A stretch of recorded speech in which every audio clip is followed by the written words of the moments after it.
গল্পের নাম বানর বাবলু তার কলার স্কুল। এক জঙ্গলে থাকত এক দুষ্টু বানর, নাম তার বাবলু। বাবলুর সবচেয়ে প্রিয় জিনিস কি জানো? কলা, কলা আর শুধু কলা। একদিন জঙ্গলে খুলল কলা স্কুল।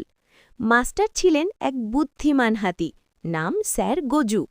স্যার বললেন, যে ঠিক মতো পড়বে সে পাবে কলা। বাবলু খুব খুশি।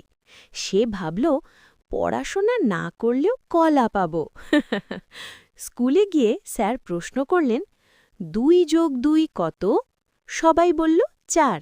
কিন্তু বাবলু লাফিয়ে বলল, ২ যোগ ২ সমান ৪টে কলা। সবাই হেসে লুটোপুটি। স্যার আবার জিজ্ঞেস করলেন, এ ফর? বাবলু বলল, A for amazing banana. Sir Gaju মাথা নেড়ে বললেন, বাবলু, তুমি খুব মজার, কিন্তু পড়া না শিখলে কলা পাবে না।